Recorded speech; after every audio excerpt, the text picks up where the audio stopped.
싶었던 거예요. 보일 뿐. 자, 시작을 하도록 하겠습니다. 구약의 역사를 좀 실현할 때는 좀 하기로 했었죠.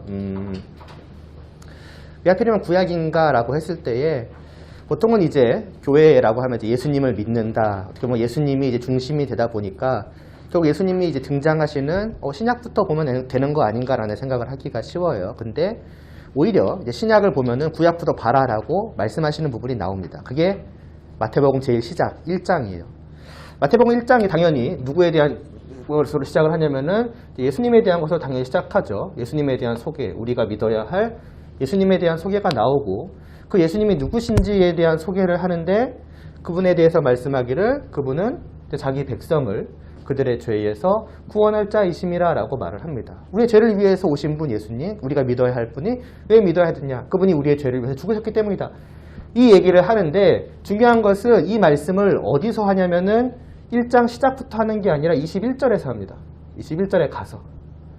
그래서 예수님이 누구신지에 대해서 어떻게 보면 가장 직접적으로 말씀하고 있는 것이 21절에 간단 말이에요. 그러면 그 앞에는 도대체 뭐냐는 거죠. 왜 예수님에 대한 직접적인 소개로부터 시작을 하는 게 아닌가라고 해서 앞에를 봤더니 앞에 1절부터 쭉 뭐가 나오냐고 하면은 예수님에 대한 족보가 나옵니다.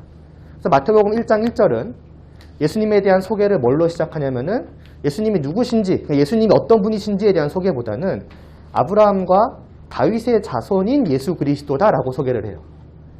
그러니까 예수님이 그 앞에 있었던 그 조상들에 대한 소개가 먼저 나오는 거죠. 예수님은 바로 저 구약에 있었던 아브라함과 그 다윗의 자손이신 분이시다라는 것을 이미 암시하고 있는 것이 예수님이 누구신지를 알기 위해서는 예수님 자신을 먼저 보는 게 중요한 것이 아니라 그보다는 그 앞에 아브라함이 누구며 다윗이 누구인지를 알 필요가 있다. 그리고 그 뒤에 더 말하기를 이제는 2절에서부터는 뭐가 나오냐면 예수님의 족보가 나옵니다. 그러니까 예수님에 대해서 알기 위해서는 결국에는 그 족보를 쭉 알 필요가 있다는 거고 그 족보는 무슨 족보냐라고 하면은 이제 구약의 족보인 거죠. 아브라함부터 다윗까지 그리고 다윗으로부터 예수님에 이르기까지 이 구약의 족보를 우리가 보고 이때에 어떤 일이 있었는지를 알아야지 비로소 예수님이 누구신지, 다시 말해서 그 21절에서 말씀하고 있는 예수님께서 자기 백성을 그들의 죄에서 구원하신다는 게 무슨 의미인가라고 하는 것이 이 구약을 통해서 드러난다라고 하는 것이죠. 그래서 결국 예수님에 대해서 알기 위해서는 구약을 볼 필요가 있는 겁니다. 봐야만 하는 거고요. 그걸 뛰어넘고 곧바로 예수님한테로 가려고 하는 것은 사실은 상당히 좀 무리가 있는 것이다. 성경은 그렇게 우리를 인도하고 있지는 않다라고 하는 겁니다. 그래서 이제 구약을 보면은 창세기 우리 제일 잘 알고 있는 1장 1절에는 뭐가 나오냐면은 하나님이 온 세상을 창조하시는 이야기로 나옵니다. 하나님이 계시고 그 하나님이 창조하신 세상이 있는 거예요. 이 세상과 그 안에 있는 모든 것들이 있는 것이죠. 그리고 우리가 알기로는 이 하나님은 자신이 창조하신 세상을 만드신 다음에 그냥 잘 만들었구나 라고 그냥 바라만 보고 지켜보시는 흔히 이신론적인 하나님이죠. 그냥 창조만 하시고 내버려 두시는, 알아서 돌아가게끔 하시는 그런 하나님이 아니라 오히려 이 세상을 하나님은 다스리시는 분이죠. 그러니까 이 세상에 창조하신 주인이자 왕으로서의 하나님은 그 권리를 적극적으로 행사하셔서 마지막 이것은 나의 세상이고 이 세상에 있어 나는 주인이고 왕이니까 나는 이 세상을 다스리겠다라고 하시는 겁니다. 그러니까 하나님은 왕이시고 그 하나님이 다스리는 세상, 결국 이걸 우리는 뭐라고 말을 할 수가 있냐면은 하나님의 나라라고 말할 수가 있겠죠. 정확히는 왕국이겠죠. 하나님이 다스리시는 나라, 그냥 컨트리라기보다 킹덤에 가깝겠죠. 그러니까 맨 처음에 창세기 1장이 말하는 것은 하나님께서 창조하신 세상이 있고 그 세상을 하나님께서는 다스리시더라. 다시 말해서 하나님의 나라가 창세 때에 만들어졌더라고 합니다. 그리고 그 안에 사람이 있죠. 이 사람은 그 자체로 말할 것도 없이 하나님의 나라 안에 있는 사람이니까 하나님의 나라의 백성이 될 것입니다. 맨 처음에 관계입니다. 하나님, 세상, 백성. 하나님이 계시고 하나님의 나라가 있고 그 안에서 살아가는 하나님의 백성이 있습니다. 그리고 중요한 거는 이 하나님과 하나님의 백성이라는 이 관계는 그냥 창조 때에 원래부터 그런가 보다 라고 하는 것이 아니라 창세기 2장에 하나님께서 사람을 이제 찾아오시죠. 그리고 언약을 맺으시죠. 그 언약을 통해서 뭐가 되냐면 특별한 관계가 됩니다. 아까 말했던 하나님과 사람의 그 하나님과 하나님의 백성이라는 관계는 그냥 원래 그랬다라기보다는 오히려 하나님께서 먼저 사람을 적극적으로 찾아오셔서 약속하셔서 너는 이제부터 나와 특별한 관계가 되자라고 하는 이 언약을 통해서 이루어진 것으로 봐야 되는 거예요. 그러니까 하나님께서 그 관계를 만드신 것입니다. 너는 이제부터 내가 살아가는, 그러니까 내가 만든 이 하나님의 나라의 백성이 되어라 라고 하는 것이죠. 다만 이것을 그냥 왕과 백성이라고만 하면은 맞는 말인데 조금 우리가 일반적으로 느끼는 뉘앙스라는 걸 좀 다를 수가 있습니다. 하나님이 왕이시고 그 왕의 백성이라고 할 때 조금 다르게 말하자면은 하나님과 하나님의 백성이라는 이 특별한 관계에 있어서의 핵심은 사실은 사랑이라고 할 수 있어요. 그래서 저는 주로 이 관계를 결혼으로 비유하는 것을 좋아합니다. 결혼. 그냥 왕과 백성은 어떻게 보면 사랑의 관계는 아니잖아요. 그냥 저 멀리서 나를 이렇게 다스리는 혹은 뭐 통치자 혹은 지배자 같은 느낌이고 그 지배를 받는 사람이잖아요. 근데 하나님과 하나님의 백성이라는 그러니까 왕이신 하나님과 그 하나님의 백성이라는 관계는 사실은 그런 느낌보다는 오히려 이 사랑으로 맺어진 정말 가장 긴밀한 가장 가까운 관계라고 보시면 됩니다. 그래서 마치 하나님은 남편이시고 하나님의 백성은 아내와 같은 결혼 관계라고 볼 수가 있습니다. 이 결혼 관계를 증명하는 것, 혹은 증거하는 것이 무엇이냐면은 그 유명한 뭘까요? 선악죠. 선악을 알게 하는 나무. 이게 말하자면은 너와 내가 정말 하나님과 하나님의 백성이라는 이 세상에서 가장 특별한 그냥 결혼했다라고 하는 그 관계를 증명하는 말하자면은 어디 끼죠? 여기 끼나요? 결혼하면은 뭐 아무튼 어디 끼겠죠? 결혼 반지와 같은 거예요. 결혼 반지. 그러니까 눈에 보이는 확실한 증거인 것이죠. 결혼 반지가 없어도 결혼한 사실은 있겠죠. 그러나 결혼 반지를 통해서 눈으로 확인함으로써 뭐가 있는 겁니까? 아 정말로 내가 저 사람과 결혼한 것이 맞구나라는 확인을 할 수가 있겠죠. 하나님과 하나님의 백성도 마찬가지입니다. 하나님은 눈에 보이지 않으실 뿐더러 심지어 이 처음 아담과 하와는 하나님이 어떤 사람인지 아는 지식이 있었잖아요. 그러니까 저 하나님이 맞아. 온 세상을 창조하신 저 하나님이 나를 먼저 찾아오셔가지고 나와 결혼하자고 하셨다고 결혼이라고 말할게요. 쉽게. 결혼하자고 하셨다고? 그래서 내가 하나님과 결혼하게 됐다고? 그런 언약을 내가 결혼 관계가 되었다고? 말도 안 돼. 근데 그 말도 안 되는 현실이 확실하게 드러나는 게 무엇이냐면은 딱하니 결혼 반지가 있는 거예요. 선악을 알게 한 나무에. 그러니까 이 선악을 알게 한 나무의 열매는 마치 이 언약이 죽음이 걸려있는 야 저거 먹으면 죽을 거야. 그래서 웬만하면 저기를 걸어가기 싫은 거죠. 볼 때마다 저거 먹으면 나 죽는 거야. 사실은 그런 공포의 대상이 아니었던 거죠. 저 선악과를 통해서 저 선악과를 매개로 해가지고 마치 결혼 반지처럼 하나님과 내가 결혼을 하였구나. 그러니까 저걸 볼 때마다 아담과 하와는 어떤 생각을 하겠습니까? 저걸 먹으면 내가 죽는다. 먹지 말아야지. 이런 공포심으로 보는 게 아니라 저것을 가지고 내가 하나님과 사랑의 말하자면 그 결혼의 관계가 되었구나. 특별한 관계가 되었구나. 그랬을 겁니다. 다만 이 사랑의 관계라고 해도 일반적인 남편과 아내와의 관계와는 조금 다르죠. 이건 또 그것도 보여주는 거예요. 왜? 하나님은 여전히 하나님이시고 하나님의 백성은 여전히 하나님의 백성이에요. 무슨 말이냐면 남편과 아내는 동등한 관계잖아요. 대등한 관계잖아요. 그러나 이 사랑의 관계라고 해도 그런 사랑의 관계는 또 아니라는 거죠. 이제 말하자면은 하나님 이제 내가 결혼했으니까 맘먹어도 되죠. 이런 건 아니라고요. 그걸 분명하게 보여주는 게 또한 뭐다? 이 결혼 반지다. 왜냐? 이 결혼 반지는 하나님의 명령으로 주어진 거거든요. 먹지 말라. 먹으면은 죽을 것이다. 이것은 하나님과 나와의 위치 관계를 분명하게 해주는 거죠. 하나님과 나의 그 특별한 관계는 분명 결혼 관계처럼 그런 사랑으로 맺어진 정말 특별한 관계지만은 그 사실이 내가 하나님과 맘먹어도 된다 그런 의미가 아니라 하나님은 나의 창조주요. 나는 그분의 말하자면 피조물이다. 하나님은 나의 왕이요. 나의 주인이시고 나는 그분의 말하자면 종이요. 백성과 같은데 일반적인 종과 백성의 관계는 아니고 정말 특별한 사랑의 관계이다. 이 두 가지가 같이 이제 맞물려 있는 게 이 선악을 알게 하는 나무의 열매였을 것입니다. 그러니까 제가 봤을 때는 처음에 아담과 하와가 제정신일 때는 이걸 볼 때마다 두렵다기보다 오히려 감격했을 거예요. 아, 내가 하나님과 그런 관계가 되었다니. 그러니까 맨 처음에 하나님의 나라는 이런 관계 속에서 하나님과 사람이 결혼하여 살아가는 그런 하나님의 왕국이었다. 이게 처음의 모습이고 이게 말하자면 복된 첫 나라였죠. 그런데 어떻게 됩니까? 어느 순간 3장에 와서 이제 뱀이 나타나죠. 그래서 꼬십니다. 정말 저걸 먹으면 안 되냐? 그러면서 먹으면 어떻게 된다? 너가 하나님이 된다. 그러니까 하나님과 함께 사랑을 나누는 것보다 뭐가 더 좋겠느냐? 네가 하나님이 되는 게 짱 아니냐 그거죠. 쉽게 말하면. 하나님을 버리고 너가 하나님이 되면 된다. 그게 하나님과 함께하는 것보다 더 좋은 거 아니겠느냐. 사실 잘 생각해보면 말이 될 수가 없죠. 그렇게 만약에 정말 하나님께 어떻게 보면 위협이 되는 거였다라고 한다면은 애당초 하나님이 정말 그게 막 두려워가지고 야 저걸 먹으면 큰일 나. 저거 먹으면 저 사람들이 나처럼 될 거야. 어떡해. 야 무섭게 말하자면 협박을 하자. 그럴 거였으면 애당초 만들지도 않으셨겠고 놔두지도 않으셨겠죠.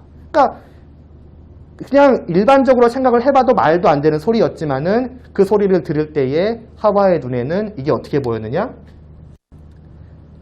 먹음직해 보였다는 거예요. 갑자기 그 전까지는 아무렇지 않게 보였던 것들이 굉장히 빛나 보여요. 저거를 먹으면 정말 내가 하나님처럼 될 수 있어. 무슨 말이냐? 결혼 반지. 그 전까지는 이거는 사랑의 증표였죠. 볼 때마다 행복하고 감격이었죠. 근데 어느 순간 이 결혼 반지를 반드시 빼야 될 거가 된 거예요. 야 이걸 빼면은 진정한 행복이 날 기다리고 있어. 느낌이 오시나요?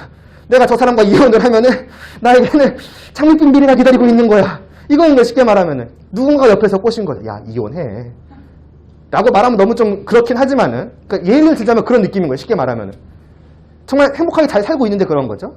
그리고 그분은 최고의 신랑인데 쉽게 말하면 그런데 그 꼬심에 넘어가서 안타깝게도 먹어버리죠. 그리고 나니까 어떻게 됩니까?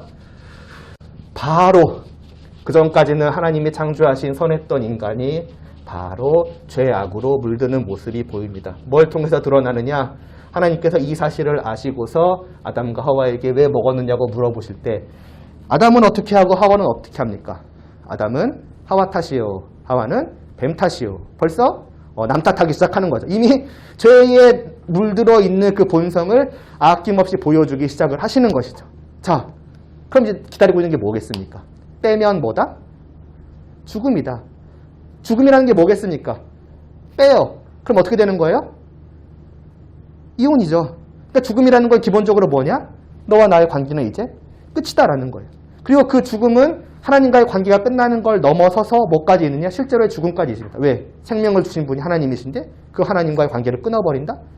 나는 이제 생명을 받을 필요가 없다고. 내 스스로 말하자면 생명을 만들어낼 수 있는 사람이 된다는 거잖아요. 근데 그런 일이 있을 수가 없죠. 기다리고 있는 건 죽음뿐이죠. 그건 아니겠습니까? 하나님과 이혼 관계는 우리들 사이의 이혼 관계와는 좀 다릅니다. 이제 우리 남남이야. 그걸로 끝나는 게 아니죠. 왜냐? 이것은 죄거든요. 잘못하는 거거든요. 해서는 안 될 짓을 하는 거거든요.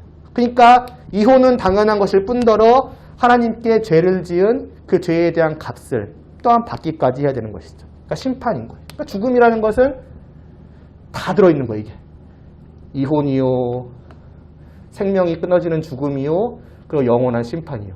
이 모든 것이 이제 기다리고 있는 겁니다. 그렇게 해서 첫 아름다웠던 하나님의 나라는 이 사람의 죄로 인해서 더럽혀졌고 어떻게 보면 파국을 맞게 되는 것이죠. 짠. 그래서 하나님께서 이 세상을 만드시고 10년 다스리시고 심지어는 그 자기 백성인 사람에게 먼저 다가오셔서 특별한 관계가 되도록 결혼하자고 하셔서 결혼까지 하셨는데 그것을 인간이 망쳐서 하나님의 나라를 완전히 깨부셨더라. 끝이다. 그래서 멸망이다. 해서 창세기는 3장으로 끝났으면 이제 완전히 끝난 거겠죠. 희망이 없는 거겠죠. 근데 놀랍게도 이제부터 시작인 거죠. 그 말은 무엇이냐?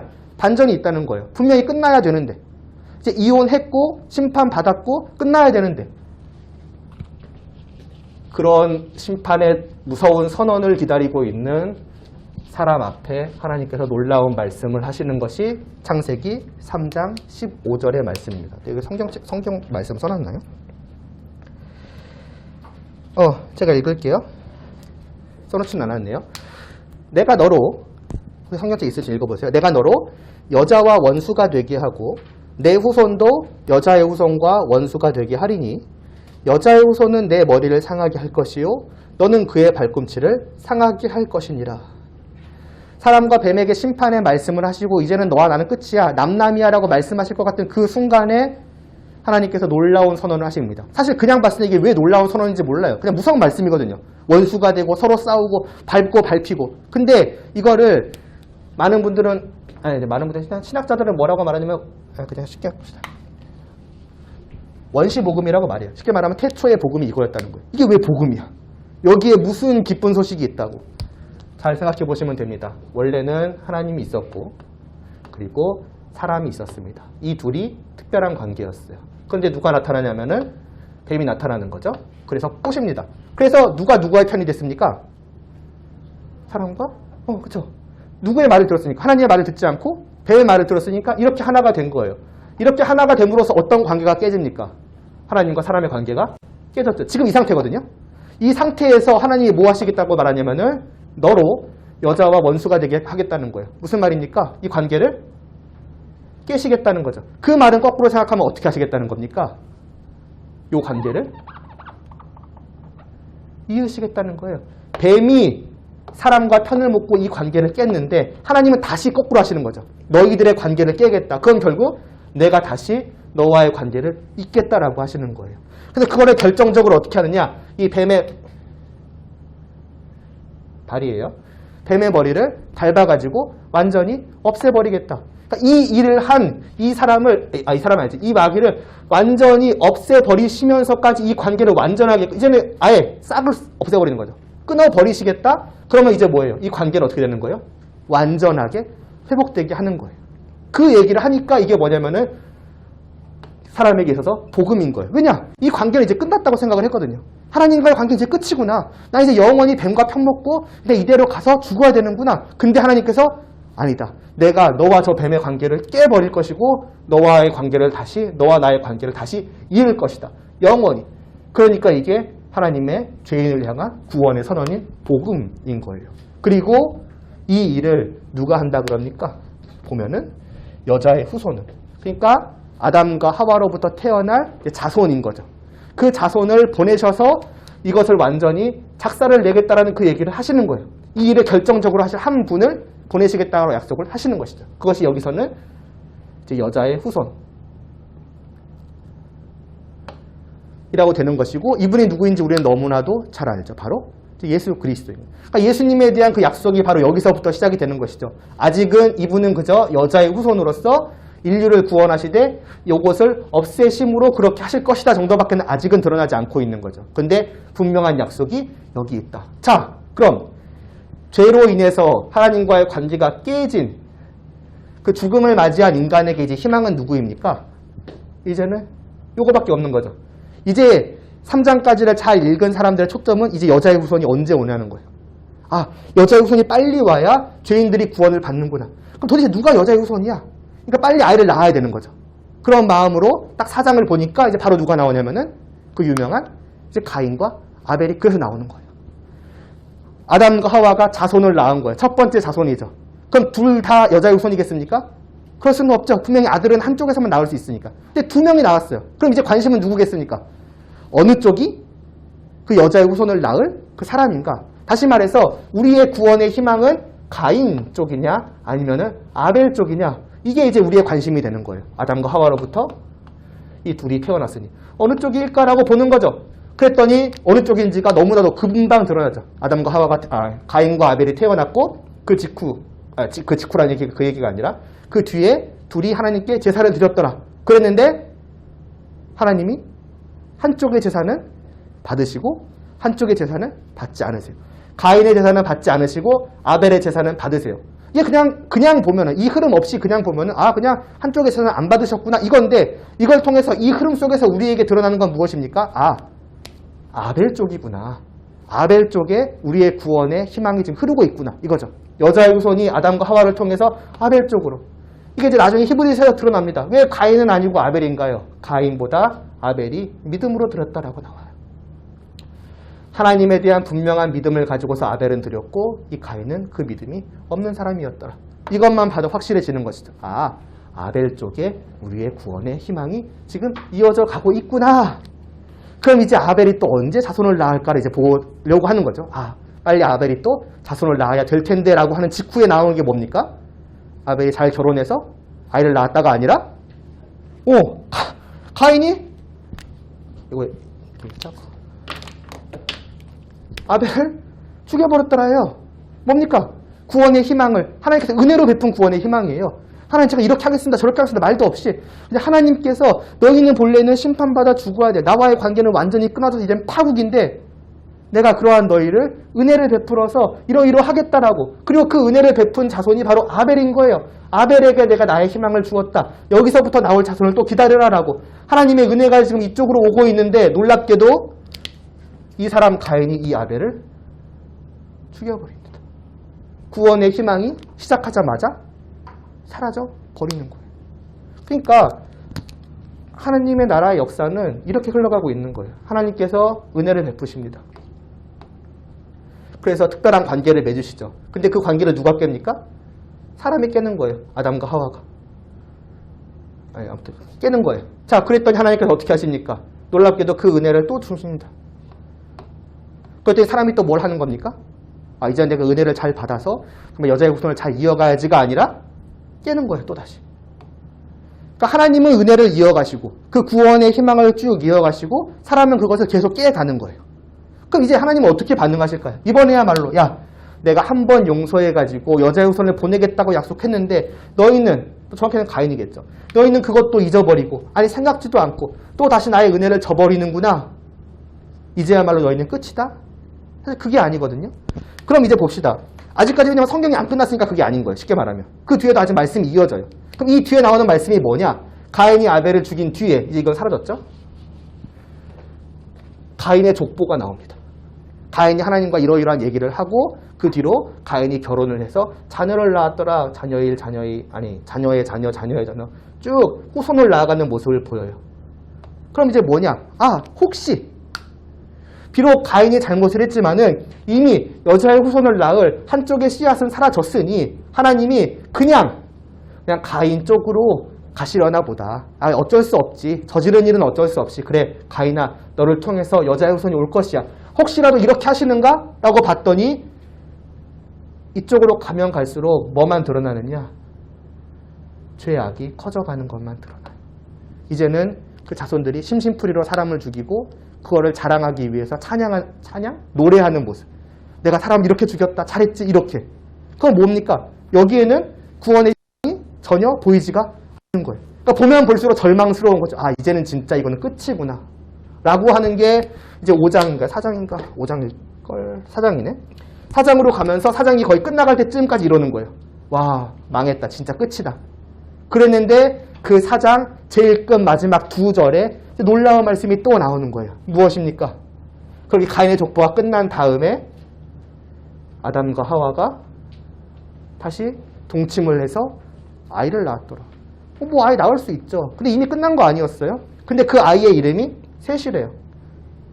그래서요, 이 셋의 이름의 뜻은 무엇이냐? 하나님께서 아벨을 대신해서 이 사람을 줬다는 거예요. 사람이 끊어버린 이 구원의 희망을 하나님께서 뭐 하시는 거냐? 다시 이어가시는 거예요. 셋을 통해서. 그러니까 하나님의 은혜의 표시인 거죠.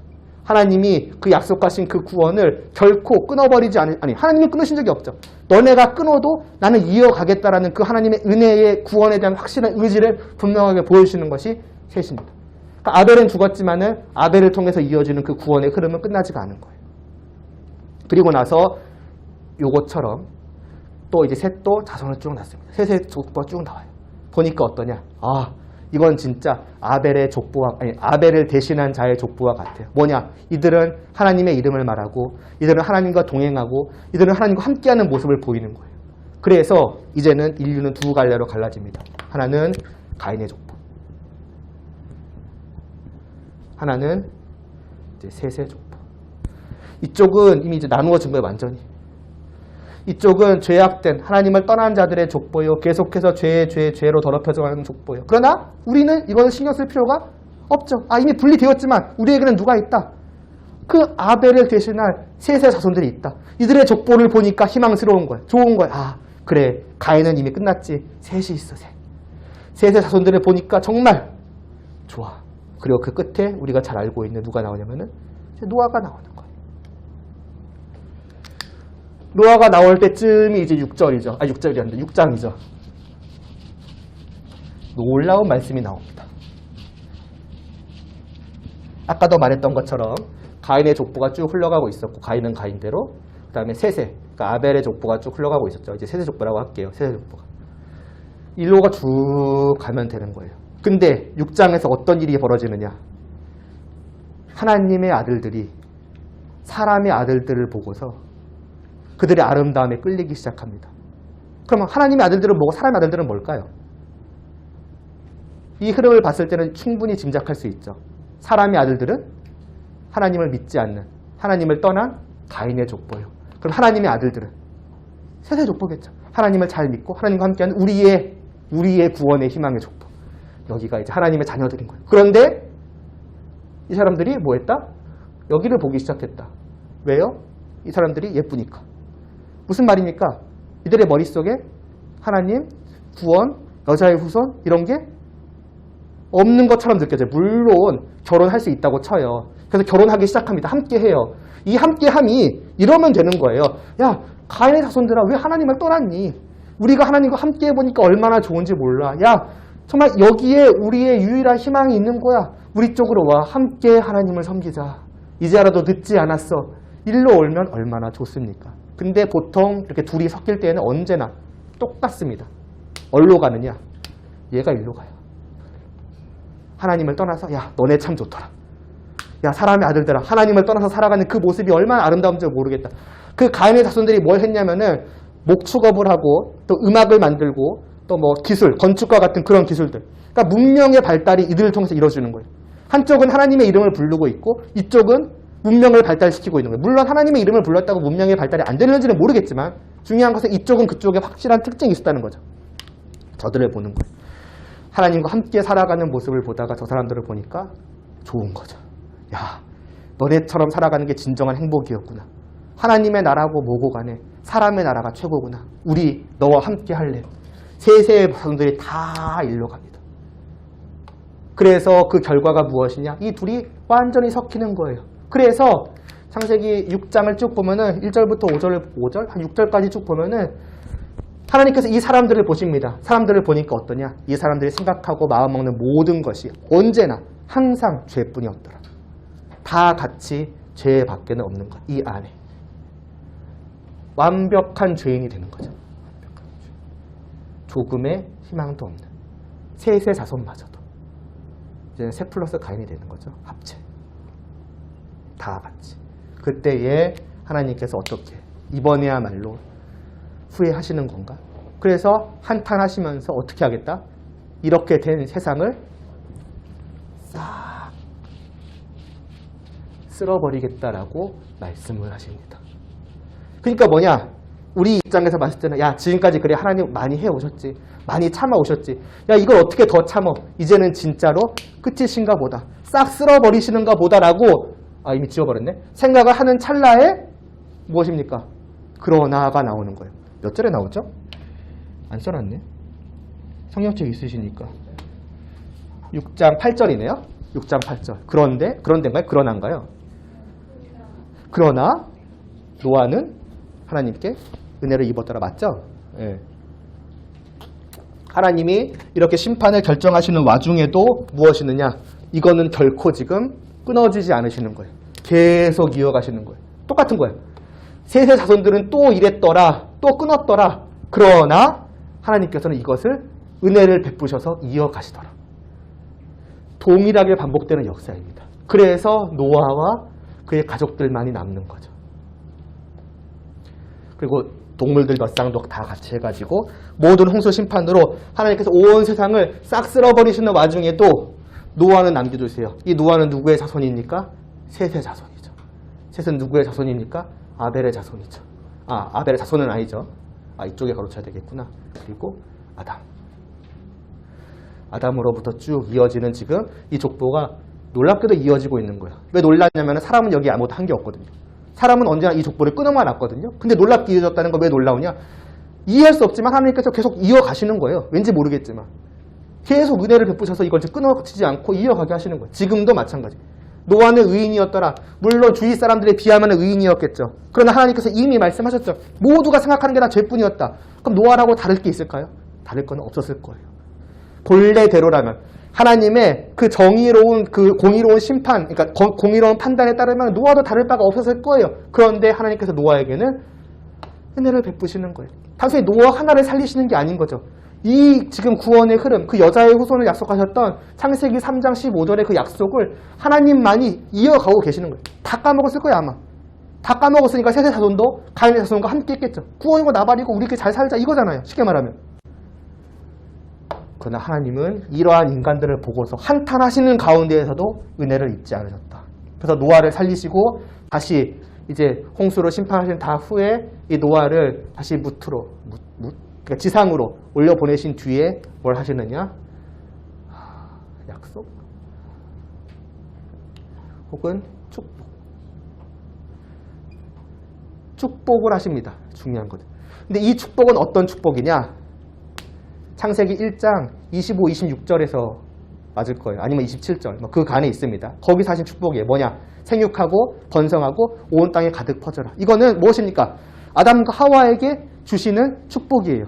근데 그 아담과 하와가 언제 주신 축복이냐? 죄 짓기 전이에요. 하나님께서 처음 보시고 정말 좋으셨다라고 하셨을 그때에 주시는 축복을 지금 누구에게 주시는 거예요? 똑같이 노아와 그 가족들에게 다시 주고 계시는 거예요.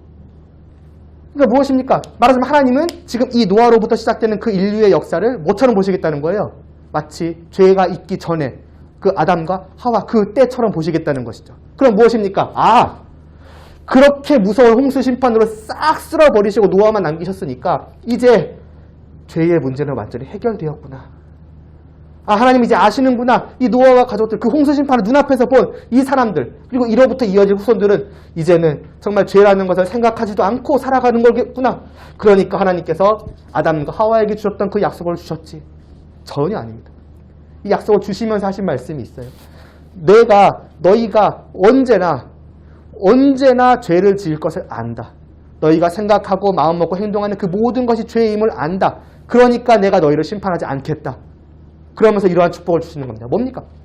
이들이 죄인됨을, 그러니까 사실상 이들은 본질적으로 아무것도 변한 게 없는 거예요. 여전히 죄인인 것이고 앞으로도 죄인일 거예요. 다 알지만 그럼에도 불구하고 무엇입니까? 나는 너희를 죄에 짓기 전에 아담과 같이 여길 것이고 너희에게 은혜를 베풀기를 그치지 않을 것이다 라고 말씀을 하시는 것이죠.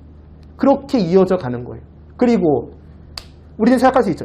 하나님 설마요. 이걸 경험을 했는데 홍수로 모든 사람이 쓸려가는 걸 경험을 했는데 어떻게 하나님께 죄를 지을 수가 있겠습니까? 하나님이 어떠한 분이신 줄 알았고 얼마나 무서운 분이신 줄 알았을 뿐더러 무엇보다 하나님의 은혜를 직접 경험했잖아요. 모두가 쓸려나가는 심판 속에서 자기를 살리시는 걸 경험을 했는데 그래서 내리자마자 하나님한테 제사를 드리는 그 노아의 모습을 봤는데 노아와 가족들의 모습을 어떻게 죄라는 것을 지을 수가 있겠습니까? 라는 생각을 하기가 무섭게 이제 9장 말씀이 나오는 거예요. 무엇입니까? 죄송해요. 제가 장수는 자꾸 까먹어서 9장 맞을 겁니다. 9장 20절에서 27절 그 유명한 포도주 사건이 나오는 거예요. 노아가 술을 먹고 취하고 벌거벗었더라. 뭡니까? 추태를 부리는 거죠. 이게 죄야 라고 말할 수 있겠지만 중요한 거는 실수한 거죠. 추태를 부리는 거죠. 분명한 거는 정상적인 모습은 아니라는 것이죠. 더 큰 문제, 노아도 이미 큰 문제를 저지르고 있습니다. 다르게 말하면 노아도 결국에는 진정한 의미에서의 의인이 아니었다는 걸 잘 보여주는 것이죠. 이 사람도 정말 이렇게 자기를 가누지 못하구나. 분명 그건 하나님이 원하시는 모습이 아닌 걸 알 텐데도 자기를 가누지 못해서 이런 모습을 보이고 있구나. 결국 노아도 똑같구나라는 걸 보여주는데 거기 한술 더 뜨는 것이 이제 그의 아들들입니다. 정확히는 아들 한 명이에요. 셈과 함과 야벳이 있죠. 근데 야벳이 먼저 와서 그 모습을 보내요. 어떻게 합니까? 아이고 우리 아버지라고 하면서 덮어주는 게 아니라 온 동네방네 소문내다. 형들 빨리 우리 아빠가 이러고 있네 지금. 아이고야 이러면서 소문을 내죠. 노아가 이 사실을 알았습니다. 그래서 뭐하냐? 저주를 해요. 자기 그 세 번째 아들 야벳에게 야벳은 이러하게 누구의 형제의 종이 될 것이라 막 이러면서 심한 저주를 합니다. 아니 잘못은 누가 했어요? 물론 잘못하긴 했지. 근데 중요한 건 누가 했습니까? 네가 먼저 네가라고 하면은 노아가 먼저 잘못한 거잖아요. 그러니까 사실 이렇게 언뜻 보면은 노아가 진짜 이제 제정신을 완전히 놨구나. 자기 실수도 생각하지 않고 그냥 아들을 네 탓이야라고 지금 하고 있구나. 이게 지금 노아의 지금 죄악을 드러내는 것인가? 사실 그건 아니고요. 뭐냐? 노아는 하나님의 말씀이 사실이라는 걸 확인한 겁니다. 뭐냐? 죄의 문제는 전혀 해결된 게 아니었더라. 자기 자신도 그렇고 누구도? 자기 아들도. 보여지는 건 뭐다? 죄인의 모습인 거예요. 정말로 나도 그렇고 내 아들도 그렇고 하나님이 말씀하신 대로 우리들은 아무런 구원에 대한 희망을 찾을 수 없는 죄인인가 보다. 거기에 대한 한탄이고 거기에 더 나아가서 우리는 지금 계속해서 뭐의 흐름을 보고 있으니까 누가 구원의 희망이냐잖아요. 어디로 그 아담으로부터 셋세로부터 노아로 이렇게 쭉 이어져가는 그 여자의 후손이 흐름이 어디로 이어질 것인가 그거잖아요. 근데 분명한 건 누구는 아니다? 야벳, 너는 아니구나. 너가 하는 그 하나님을 떠나 있는 너의 모습을 보니까 안타깝지만은 너는 그 구원의 족보에 속한 자가 아니구나. 그런 의미에서 저주예요. 진짜 너 진짜 죽어 이 얘기를 하는 게 아니라 그 구원의 흐름 속에서 이 사람은 그 구원의 희망이 아니구나. 자, 그런데 아직 우리에게 누가 남아있으니까 두 아들이 남아있네요. 그 야벳이 형들에게 보세요 했더니 형들은 어떻게 합니까? 보려고 들어가지 않죠. 조용히 뒤로 들어가서 아버지를 감싸주고 나옵니다. 노아도 그 사실을 알았어요. 그럼 뭐예요? 분명 우리 모두는 다 죄인인 게 분명한 게 자기와 자기 아들을 통해 드러났잖아요. 그럼 얘네는 뭘까요? 있을 수가 없는 일이에요.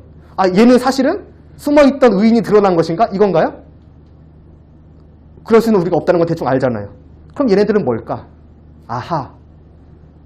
분명 얘네들도 죄인이지만은 얘네들이 선하고 의로운 일을 했다? 그러면 누가 함께 하시는 거다? 하나님의 은혜가 이들과 지금 함께하고 있구나. 그러니까 이 셈, 함, 야벳, 셈과 함, 이 둘이 하나님과 함께 하시는 그 구원의 흐름에 속한 자들이고 그 중에서도 특별히 축복하기를 셈을 축복을 합니다. 가장 셈을 축복하고 그 다음에 함을 축복하며 말하자면 그 축복을 해요. 아주 쉽게 말하면 이거예요. 셈아, 너는 잘 될 것이다. 잘 되기를 바란다. 그리고 함아, 너는 이 셈 아래서 같이 그 축복을 누릴 것이다. 결국 누가 핵심입니까? 셈이죠. 그걸 통해서 이제 노아는 짐작을 한 거죠. 그 구원의 희망이 나의 세 아들들 중에서 특별히는 셈을 통해서 이어주는구나. 왜냐? 이 예를 통해서 하나님의 은혜가 지금 함께하고 있다는 것을 분명하게 깨달아 알게 된 거니까요. 그래서 이 사람과 이 사람에게 축복을 하되 특별히 셈을 축복을 하고 안타깝지만 이 밖에 있는 것이 누구냐? 야벳인 거죠. 마치 가인과 아벨 때처럼. 셋이죠. 때처럼. 다시금 이렇게 또 흐름이 나누어지게 되는 것입니다. 그리고 나서 이 뒤에 쭉 족보가 나옵니다. 뭔 족보냐? 이제는 시간이 좀 많이 흐르는 거예요. 셈도 많은 자손을 낳고 함도 많은 자손을 낳고 야벳도 많은 자손을 각자 이제 수많은 자손을 낳아서 어떻게 되느냐?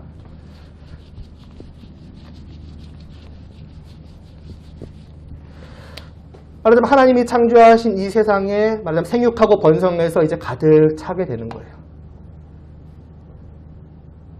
그런데 그 가득 찬 사람들이 이제 모입니다. 보통 이제 모인다, 함께한다, 좋은 소리 나올 수가 없죠. 뭐하러 모일까요? 너무나 잘 알고 있는 창세기 11장의 그 사건입니다.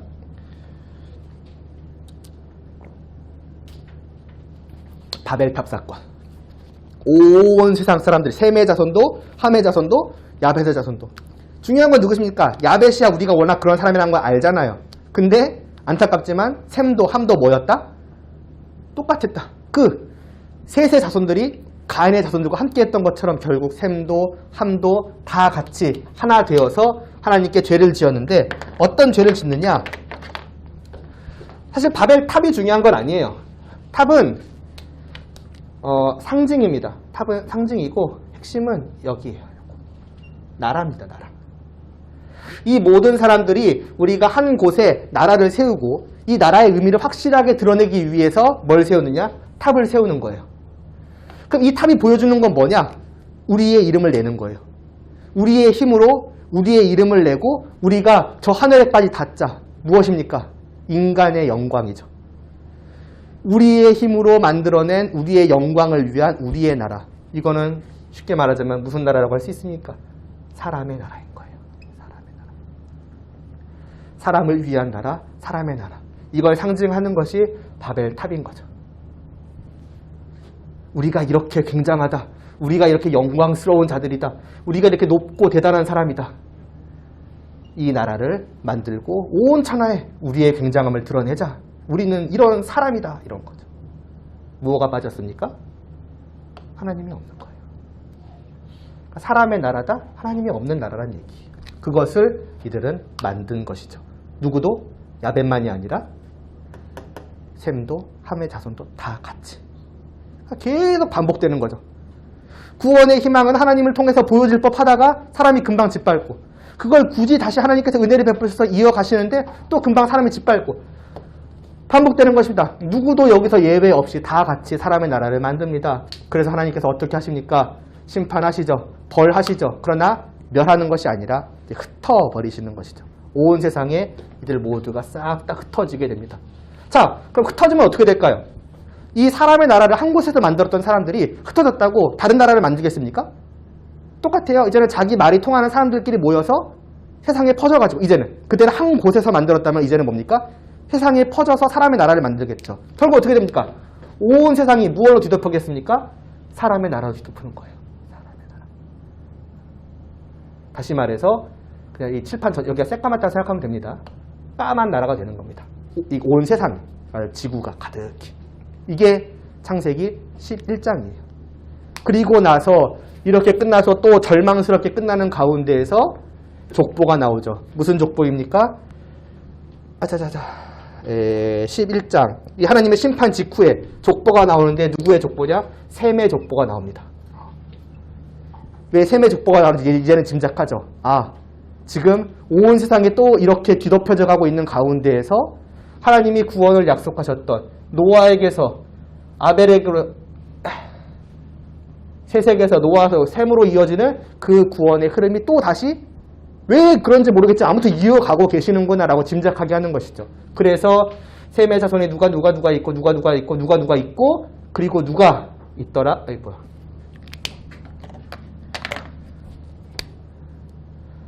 아브라함이 있더라. 드디어 아브라함과 다윗의 자손이요라고 할 때에 그 아브라함이 드디어 나타납니다.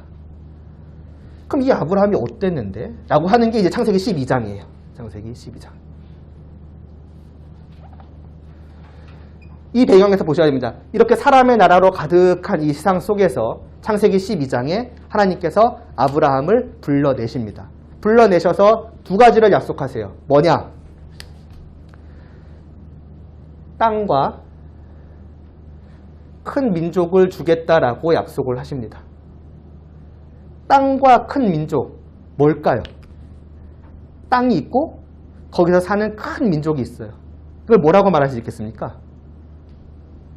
나라죠, 나라. 그렇죠? 땅이 있고 한국 사람이 살아가는 대한민국. 이거 뭡니까? 나라잖아요. 하나님께서 나라를 만드시는 거예요. 나라는 이미 넘치도록 있는데요? 그럼 뭘까, 이 나라는? 여기는 사람이 사람의 힘으로 사람의 영광을 위해서 사람의 뜻으로 만든 나라잖아요. 근데 여기는 누가 만든 나라? 내가. 창세기 12장 1절부터 3절까지 계속 나오는 게 나예요. 내가 너를 불러내고 내가 너에게 땅을 주고 내가 너로 큰 민족을 이루게 하겠다. 그건 결국 뭡니까? 내가 세우는 나라인 거예요. 내가가 누굽니까? 당연히 하나님이죠. 하나님이 세우시고 하나님이 함께 하시며 하나님이 다스리시는 나라. 이 나라는 결국 뭐라고 말할 수 있을까요? 하나님의 나라인 거죠. 사람들의 나라로 가득한 이 세상 속에서 하나님께서 아브라함을 불러내셔서 내가 나의 나라를 너를 통해서 만들겠다 아브라함아라고 약속을 하시는 것입니다. 하나님의 나라? 어디서 봤는데요? 어디서 봤죠? 제일 처음에 봤죠. 창세기 1장에서. 그럼 이제 슬슬 드러나는 거예요. 하나님의 나라를 약속하셨고 이 나라를 만들 그 아브라함의 자손이 누구다? 예수 그리스도이시다. 그럼 결국 예수님께서 오셔서 하실 일은 무엇인가? 아브라함이 약속하셨던 그 일을 완성하시는 거예요. 그 일이 뭔데요? 하나님의 나라를 완성하시는 건데요. 하나님의 나라는 언제 있었던 건데요? 창세기 1장에 있었던 거예요. 창세기 1장에 있었다가 창세기 3장에서 망했던 그 나라를 하나님께서 뭐 하시느냐? 다시 세우시겠다는 거죠. 회복시키시겠다는 거죠. 그래서 아까 3장에서 그 여자의 후손을 보내서 사람들, 죄인을 구원하시겠다는 게 뭐 하시겠다는 거냐? 창세기 1장을 다시 하시겠다는 거구나. 다시 이 하나님의 나라를 세우시고 이 나라 안에서 아까 말했던 그 복됨을 누리게 하시려나 보다. 이 복됨에 대해 나중에 다시 말할게요. 그래서 우리가 짐작할 수가 있는 겁니다. 그래서 창세기 이 12장 1절부터 3절에서 내가 너를 통해서 한 나라를 세울 것이다 라고 말씀하신 뒤에 아브라함에게 너는 뭐가 될 것이냐라고 말을 하시냐면 복이 될 거라고 말을 해요. 복이 될 것이다. 뭐예요? 이 자체가 뭡니까? 복이잖아요. 그 행복이 될 것이다. 근데 중요한 것은 이것을 왜 하시느냐예요. 이미 직접적으로 말씀하시는 게 있고 지금까지의 흐름을 통해서 간접적으로 볼 수 있는 게 있습니다. 뭐냐? 첫째로 왜 이 나라를 만드시느냐? 굳이 이 가운데에서 따로 빼내셔서 하나의 나라를 이들과는 전혀 다른 한 나라를 굳이 따로 세우시는 거죠. 말하자면 장벽을 치시는 거죠. 왜일까요? 짐작해 볼 수 있는 것은 지금까지의 역사입니다. 이들을 함께 있으면 뭐하나? 섞여요. 그래서 섞여요. 그러니까 어떻게? 아예 이들과는 전혀 다른 자기들만의 한 나라를 만드셔가지고 이 누구를? 셈의 자손들. 그러니까 그 아담으로부터 이어지는 그 여자의 후손의 자손들을 아예 그냥 따로 모아두는 거예요. 구별시키시는 거예요. 너희들끼리 살아가라. 그리고 이 안에서 이제 여자의 후손을 내가 보내겠다. 이게 첫 번째 짐작할 수 있는 거 이거고. 그러면 직접적으로 하나님께서 말씀하시는 건 뭐냐? 너는 복이 되리라고 했잖아요. 왜 이렇게 말씀하시느냐? 너를 통해서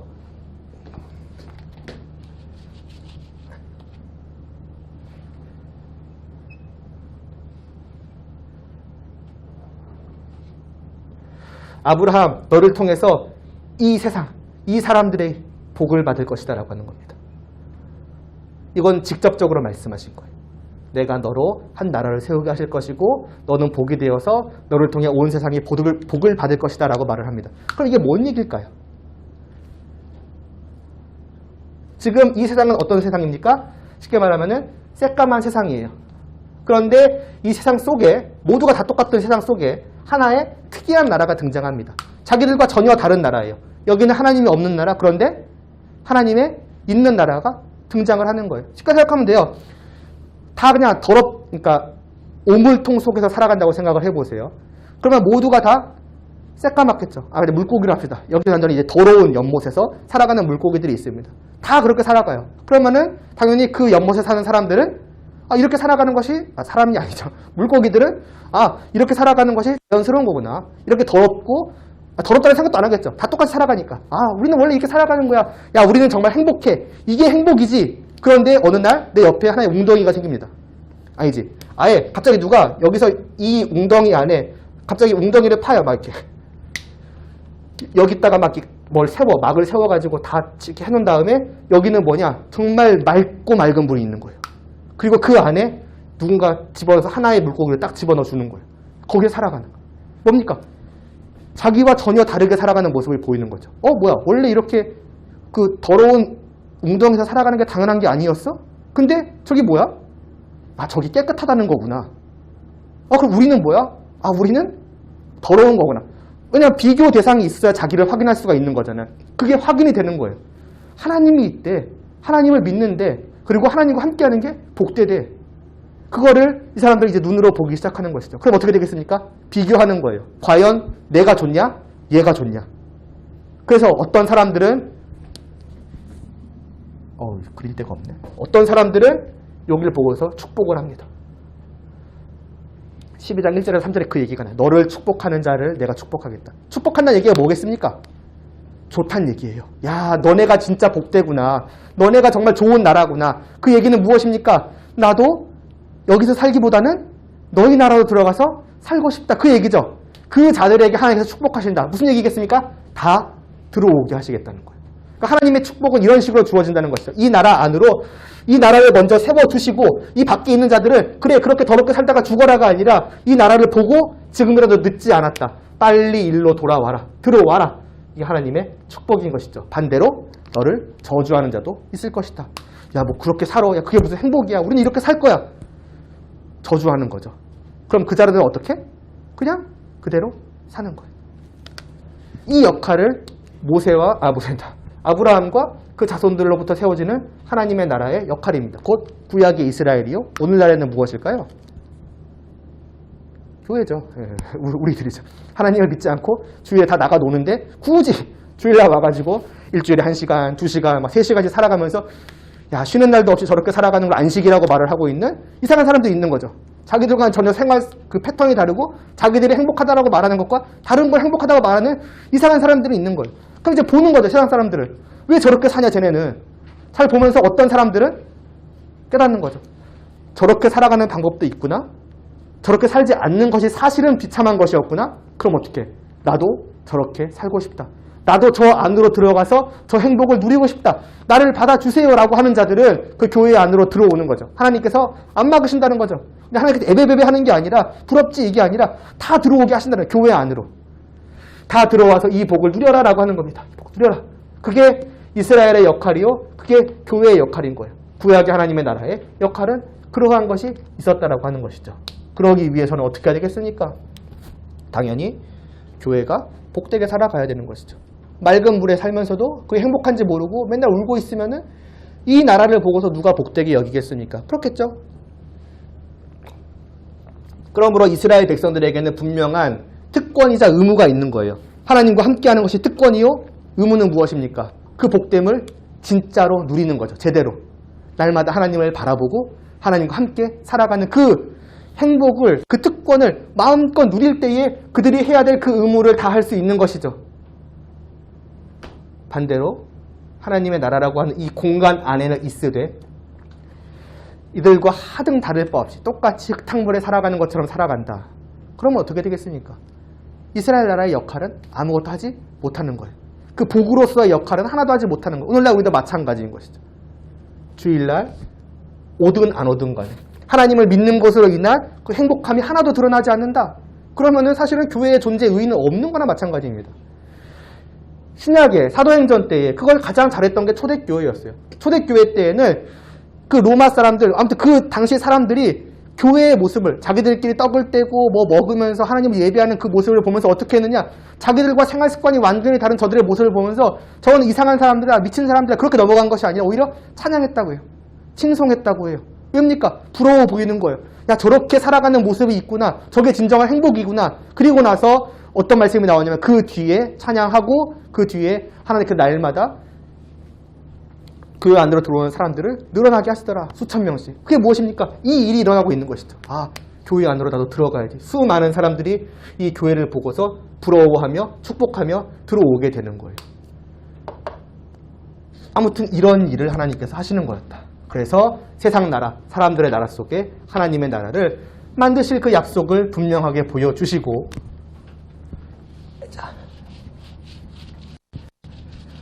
그 뒤로 이제 이렇게 아브라함으로부터 시작을 해서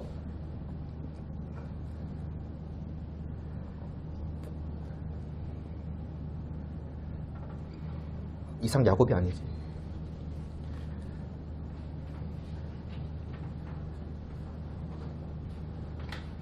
그 뒤로 이런 흐름이 쭉 나옵니다. 아브라함부터 이삭, 이스마엘. 이 기간 동안에는 뭘 주어지느냐? 하나님께서 아브라함에게 약속하셨던 그 하나님의 나라의 약속이 어디로 상속되느냐를 계속 보여줍니다. 아까 말했던 그거와 같은 거예요. 아벨과 가인과 아벨. 그 구원의 희망, 그 하나님의 약속이 어느 쪽으로 흘러가느냐. 분명히 보여주는데 이스마엘이 아니요 이삭이요 에서가 아니라 야곱이었습니다. 아, 그냥 이런가? 아, 그냥 이런 게 아니에요. 분명히 보여주는 게 있습니다. 이삭과 이스마엘 차이가 뭘까요? 이스마엘은 안타깝지만 아브라함의 뜻으로 난 자입니다. 무슨 말이냐? 하나님께서 분명히, 왜냐면 자기의 후손이 나와야지 나라를 세울 거 아니겠습니까? 자기는 아직 나라를 안 세웠으니까. 하나님의 약속은 자기의 자손을 통해서 나올 것인데 나이를 100살이 먹도록 자녀가 안 낳는 거예요. 그 후계자가 나타나지 않는 거예요. 그러니까 둘 중에 하나겠죠. 하나님께서 약속을 까먹으셨거나 그 약속을 이루실 능력이 없거나. 그러면 어떻게 하겠습니까? 나는 그래도 하나님을 사랑하고 하나님의 그 약속이 이루어지기를 갈망하는 자예요. 하나님의 나라가 이루어지는 걸 보기를 원하는 자예요. 그럼 어떻게 해요? 까먹거나 힘이 없으신 하나님을 대신해서 내가 내 힘으로 해야죠. 그래서 아이를 낳지 못하는 자기의 아내를 대신하여서 첩을 드리고 그 첩이 아들을 낳는 것이 누구냐? 이스마엘인가. 사람의 힘으로 난 자. 그래서 하나님께서 분명하게 말씀하시죠. 100살이 된 아담에게, 90살 넘었던 사라에게, 야, 너를 통해서 내가 분명하게 아이를 줄 것이다. 인간의 힘으로는 분명히 이미 나이 이상 불가능하겠죠. 그런데 아이가 나아집니다. 누구의 힘으로 된 것입니까? 하나님의 힘으로 된 것입니다. 뭘 보여주느냐? 이 나라의 상속은 사람의 힘으로 되는 것이 아니라 하나님의 힘, 오직 하나님의 뜻으로 된다는 걸 분명하게 세워주는 거예요. 하나님은 그 약속을 잊지 않으시고 분명하게 지키실 것이며 거의 사람의 힘으로 봤을 때, 사람의 생각으로 봤을 때 아무리 불가능해 보일지라도 하나님은 그 일을 반드시 하신다는 것을 이삭을 통해서 보여주신 것이고, 에서와 야고보는요, 사실 같은 아들이거든요. 아니, 같은 아들이 아니라 그 같은 엄마한테 난 아들이거든요. 이 둘은 분명한 차이가 있죠. 근데 이 둘은 차이가 없어요. 그럼 뭘까요? 이 둘이 어느 쪽이 약속을 상속받을 자인가라고 하는 것은 언제 결정되냐면 태중에서 이미 결정이 됩니다. 아들을 낳기도 전에 두 아들이 뛰어노는 게 느껴지는 거예요. 엄마 뱃속에서. 이거 어떻게 해야 됩니까? 뛰어노는 게 아니라 싸우는 게 느껴지는 거예요. 어떻게 해야 됩니까? 라고 했더니 한쪽이 훨씬 더 큰 나라가 될 것이다. 다시 큰 나라가 되는 것이 아니라 무엇입니까? 너의 약속은 동생 쪽으로. 왜요? 태중에서 뭘 했어요? 태중에서 아무것도 할 게 없어요. 할 수도 없고. 그럼 뭡니까? 전적으로 하나님의 뜻이라는 거죠. 내가 그 뒤에 우리가 로마서였나? 보면은 그 얘기가 나오잖아요. 내가 하나는 천한 그릇을, 하나는 귀 있을 그릇을 만들 자격이 없느냐? 내가 주인 아니냐? 내가 창조주 아니냐? 내가 아담이 아니라 내가 야곱을 선택하든 에서를 선택하든 그건 나의 주권이라는 거예요. 그리고 그 주권에 따라서 누구를 해서 야곱. 분명하게 여기서는 보여주시는 거예요. 이것은 내가 하는 것이다. 그리고 사실 그러니까 하나님이 하셔야 돼요. 왜? 아브라함도 이삭도 안타깝지만 똑같은 죄인임이 드러나거든요. 하나님을 믿지 못하고 애굽으로 갔다가 큰 혼이 나고, 그 잘 알죠? 그 자기 아내가 아니라고 했다가 애굽 왕한테 뺏길 뻔했던 거. 그걸 하나님이 지켜 보호해 주시는 그런 일도 아브라함이 했고, 이삭은 뭐 합니까? 자기 아빠랑 똑같은 짓을 나중에 또 해요. 또 애굽에 가가지고 이 애가 아니지. 이 사람은 내 아내가 아니니 데려가십시오. 그러니까 이 사람들에게 맡겨질 수가 애시당초 없는 일이죠. 하나님이 하시는 일이라고 하는 겁니다. 그래서 이제 야곱 때로 끝나요. 이제 다 정해졌어요. 확실하게. 아브라함, 이삭, 그리고 야곱. 이 야곱을 통해서 이제 하나님의 역사가, 그 약속하신 하나님의 나라를 위한 역사가 진전이 됩니다. 이 야곱이 뭔데요? 다른 이름으로 이스라엘이죠. 이제 이스라엘의 역사가 시작이 되는 거예요. 그래서 이 이스라엘의 역사가 누구로부터 시작이 되냐? 요셉으로부터 시작이 됩니다. 요셉이 37장에 나오던가요? 요셉. 그치? 37장부터 나오거든요? 재밌는 것은 요셉의 이야기잖아요. 어떻게 보면 37장부터 쭉. 근데 재밌는 것은 그 제일 앞에 족보가 나와요. 족보가 누구의 족보로 되어 있냐면은 야곱의 족보로 되어 있을 겁니다. 잠깐만, 내가 성경. 핸드폰 저기. 맞죠? 요셉이 아니라 야곱의 족보로 나와요. 왜냐? 이 일이거든요. 이 야곱을 통해서, 상속받은 이 야곱을 통해서 이루어 가시는 하나님의 나라의 역사거든요. 그래서 주인공은 언뜻 보면 요셉처럼 보이지만은 사실은 뭐의 역사다? 야곱에게 주신 그 아브라함과 이삭과 야곱의 하나님이 이 야곱을 통해서 이루어 가시는 하나님의 나라의 역사가 다만 그의 아들 요셉을 통해서 이루어지는 것일 뿐인 거예요. 그러니까 여전히 이것은 이스라엘의 역사이다. 이스라엘의 역사. 하나님의 나라의 역사이다. 그럼 이 요셉은 뭐냐? 이때도 이제 재밌는 일이 벌어지죠. 형들이 이 요셉을 팔아버립니다. 그렇죠? 뭡니까? 이 형들은 뭐에 관심이 없어요? 자기 아버지가 상속받은 그 하나님의 나라에 대한 약속, 그 유업에 관심이 전혀 없는 거예요. 근데 자기들끼리 시기하고 질투하고 쟤를 타네 마네 죽이네 마네 그 얘기하고 있는 거예요. 그러니까 똑같아요. 하나님의 나라에는 관심이 없어요. 이 사람들은. 그러나 이 요셉을 누구는 잊지 않으신가요? 그 하나님의 나라를 누구는 잊지 않으셨다? 하나님은 잊지 않으시는 거예요. 그래서 24번이죠? 24번에 보면은 요셉이 이제 이 얘기를 합니다. 요셉을 애굽으로 판 형들이었지만은 반대로 요셉을 애굽으로 보내신 하나님이기도 한 거예요. 형들은 요셉과 하나님의 나라에 관심이 없어서 그냥 팔았지만 하나님은 여전히 이러한 이 요셉의 야곱의 자손들이었음에도 불구하고 이들을 통해 이루시겠다라고 하시는 하나님의 나라의 그 약속을 기억하시고 그것을 이제 이루어 가시기 위해서 요셉을 애굽으로 보내신 거예요. 그래서 그 말이 나온 거죠. 하나님이 큰 구원으로 당신들의 생명을 보존하고, 더 중요한 거죠. 당신들의 후손을 세상에 두시고, 왜 후손이 중요한지는 이제 충분히 알 수 있는 거죠. 이들을 통해서 후손이 나오고, 후손이 나와야 뭐가 세워지니까? 나라를 세울 수 있는 큰 민족이 이루어지니까. 그걸 보존하시기 위해서 나를 보내셨습니다. 왜요? 땅은 이미 정해졌어요. 가나안 땅이에요. 중요한 거는 이 나라를 세울 수 있는 지금 인원 수가 안 돼요. 기껏해 여기는 70명입니다. 심지어 여기는 원래 자기 고향도 아니에요. 근데 이 70명이 나와가지고 여기서가 우리는 하나님이 주신 우리 땅입니다. 여기 우리 나라를 세울 거예요. 라고 하는 순간 뭐가 되겠습니까? 사방에서 적들이 칼 들고 달려들어서 끝내버리겠죠. 그러니까 지금 여기에 있을 수가 없어요. 그리고 여기서는 그런 얘기를 안 하고 조용히 우리끼리 크자라고 해서 큰 민족이 될 수 있겠습니까? 주위에 수많은 적들이 있는데 저들이 커서 이 가나안 땅 전체를 차지할 만한 나라가 될 것 같다? 그 전에 싹을 짓밟으려고 하겠죠. 그러니까 아직 여기에 있으면 안 돼요. 그래서 하나님은 어디로 보내시느냐? 애굽이라는 나라로 보내시는 거예요. 왜요? 이 요셉을 보내셔서 애굽에 뭐가 되게 하셨습니까? 총리가 되게 하셨으니까. 넘버 3죠? 넘버 2인가요?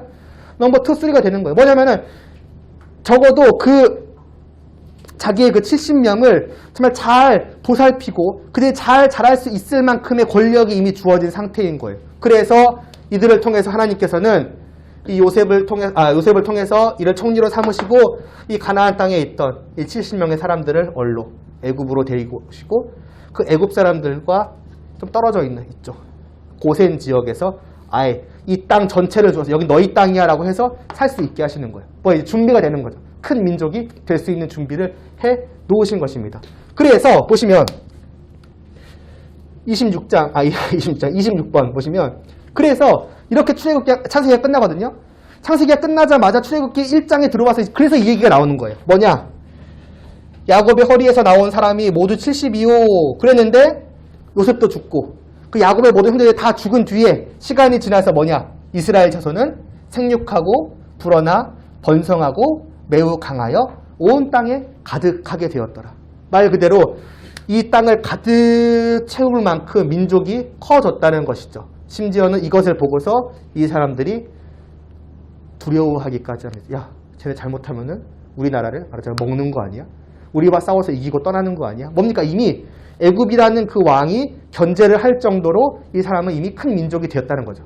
하나님께서 약속하신 대로 이들을 70명에서 온 땅 가득한 큰 민족, 아브라함에게 창세기 12장에서 약속하셨던 큰 민족을 세우셨다는 겁니다. 뭔 얘기겠습니까? 이게 출애굽기 1장이에요. 그럼 이 뭐가 준비가 됐다는 겁니까? 아, 그래서 떠날 준비가 된 거구나. 이 애굽을 떠나서 이제 가나안 땅으로 들어갈 준비가 여기서 된 거. 그래서 출애굽기가 시작되는 거예요. 아, 큰 민족이 되었고 이제는 갈 때가 되었지. 아, 이제 약속이 또 한 단계 지금 전진이 되고 있구나라고 이제 보여지고 있는 것이죠. 지금 몇 시죠? 핸드폰 저기 있구나. 몇 시입니까? 몇 시요? 아, 그래요? 벌써 그렇게 됐어요? 그래요?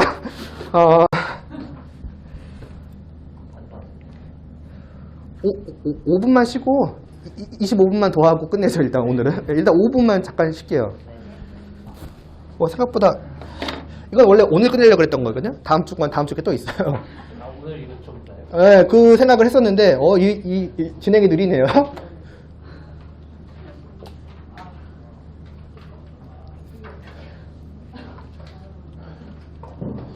3분만 쉴게요. 잠깐 숨만 돌리시고요.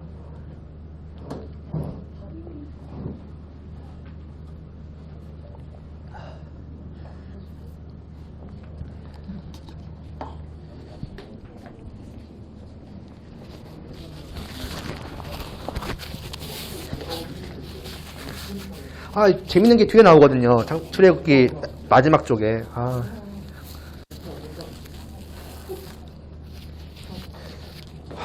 여기는 꼭 오늘 볼 건, 잠깐만요.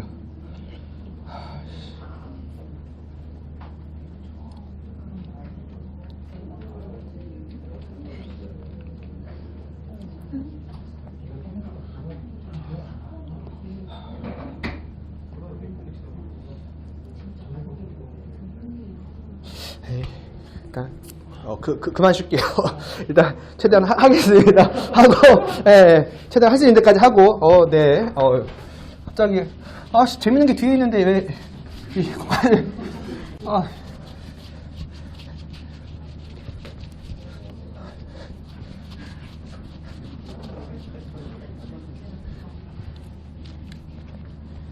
그래서 밑밥을 앞에서 깔아놨거든요, 1장에서. 그래서 깔아놓고 이제 그걸 뒤에 가서 다시 한번 보면서 했는데, 다음 주 가면 또 반쯤은 거의 잊어버린 상태로 올 거 아니에요. 그때 그런 얘기 하셨어요. 이런. 떡밥이 돼서 사라지겠네. 아무튼 하겠습니다. 자, 그래서 이제 출애굽기 때 나갈 준비가 다 된 거죠. 이제 출애굽 한다는 거예요. 근데 애굽을 떠나는 게 중요한 게 아니라 애굽을 떠나서 이제 약속하신 그 땅으로 가는 게 이제 중요한 거잖아요. 자, 그랬는데 놔두지 않는 사람이 있죠. 누구냐? 이제 애굽 왕인 거죠. 요셉을 알지 못하는 애굽 왕이 나타나서 저 인간들 뭐냐? 쟤네 나중에 반란 일으키고 떠나는 거 아니냐? 그래서 그것을 방해하려고 하죠. 이들이 번성하는 것을 막으려고 하는 것이죠. 이들을 말해서 억누려고 하는 거, 다르게 말하자면 하나님의 나라를 억압하는 겁니다. 못 크게. 사실은 안타까운 일이죠. 하나님의 나라가 자라는 것, 이 민족이 번성하는 것은 온 세상에 있어서는 뭡니까? 축복이거든요. 아브라함이 말했잖아요. 너는 복이 될 것이라고. 하나님의 나라는 복이 될 것이라고. 너를 통해서 온 세상에 복이 전파될 것이라고. 그런데 안타깝게도 그 복을 받는 입장이 되는 이 세상 나라 중의 대표인 애굽 왕은 이 하나님의 나라를 복으로 안 보는 거예요. 저주로 보는 거예요. 저들이 번성하면 우리의 저주다. 저들이 번성하면 우리의 큰 일이다. 안타깝지만 그 복을 받을 수가 없는 사람들인 거죠. 상태인 거죠. 그래서 억압을 하지만 하나님께서는 오히려 더 번성하게 하십니다. 그러니까 하나님의 나라는 세상 나라의 힘으로 막을 수 없다는 걸 보여주는 거예요. 애굽은 그 당시에 가장 강한 나라 중에 하나였지만 그들이 온 힘을 다해서 하나님의 나라를 망하려고 해도 막아지지 않는 거죠. 이렇게 왜 짐 쌀 때 보면 알잖아요. 꽉꽉 눌러도 막 터져 나오는 거 있잖아요. 그런 느낌인 거예요. 이 하나님의 나라는 사람의 힘으로 막을 수가 없는 거예요. 누르면 누를수록 더 커져 나오는 거죠. 왜? 하나님이 그렇게 하시니까. 그리고 더 안 되니까 이제는 싹 다 죽이라고 하죠. 남자는 다 죽이라. 그런데 하나님은 또 그것을 사용하시죠. 태어나게 하신 모세를 사용하셔서 그 모세가 개울가인가요? 냇물가인가요? 냇물가로 타고 드러나서 남자아이를 죽여라. 하나님의 나라를 망하게 하라고 했던 그 왕궁으로 들어가서 그 왕궁 속에서 자라나게 하시는 것이죠. 그래서 모세가 40살이 됩니다. 가장 왕성할 때라고 생각하시면 돼요. 세상의 지식을 다 받아들이고 세상의 지식만이었겠습니까? 거기서 자라나는 좋은 것들 다 먹었을 것이고 뭐 운동도 열심히 했을 것이고 지식도 다 했을 것이고 말하자면은 세상으로부터 받을 수 있는 모든 것을 다 받아서 이것은 굉장히 얇아 보이지만 근육질이라고 할게요. 가장 강한 상태라고 생각을 하시면 돼요. 그런 상태 좀 유치하긴 하지만 무슨 느낌인지 아실 거예요. 이게 40살 모세입니다.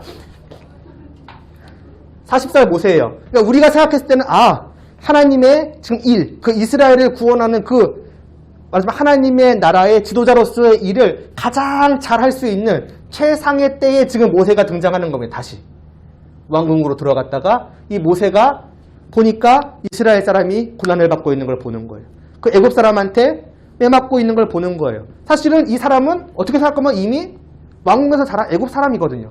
그러니까 애굽 사람으로서의 의식을 가지고서 그래 노예는 폐하 제맛이지 이렇게 생각할 수 있겠지만은 이 사람은 자기를 애굽 사람이라고 생각하지 않고 하나님의 나라의 백성, 곧 이스라엘 백성이라고 생각을 했겠죠. 그래서 내가 저들을 구원해내겠다. 그래서 죽이죠. 그리고 그 다음날 이스라엘 백성들한테 가가지고 너네 자기들끼리 싸우고 있는 사람들이 보이니까 싸우지 말라라고 말을 합니다. 말리는 게 중요한 게 아니라 이스라엘 백성들 앞에 뭘로 등장하는 것이냐면 지도자로 등장을 하는 것이죠. 야, 너네 그러지 마라. 내가 너희를 다스리겠다. 그러니까 나쁜 의미가 아니라 내가 너희를 구원해내겠다. 이 애굽 사람으로부터 그랬는데 정작 누가 거부합니까? 그 이스라엘 백성들이 거부하는 거예요. 네가 뭐냐고. 그리고 어떻게 됩니까? 자기가 살인한 사실이 알려져가지고 아무튼 밖으로 쫓겨나죠. 살인자가 돼서 수배를 받게 돼서 무엇입니까? 자기의 힘으로 일어나가지고 가장 하나님의 일을 잘할 수 있어서 하나님이 지금 쓰시려나 보다라고 생각하는 이 40살의 모세를 하나님께서는 쓰지 않으시는 거예요. 왜요, 하나님? 보여주시는 게 있죠.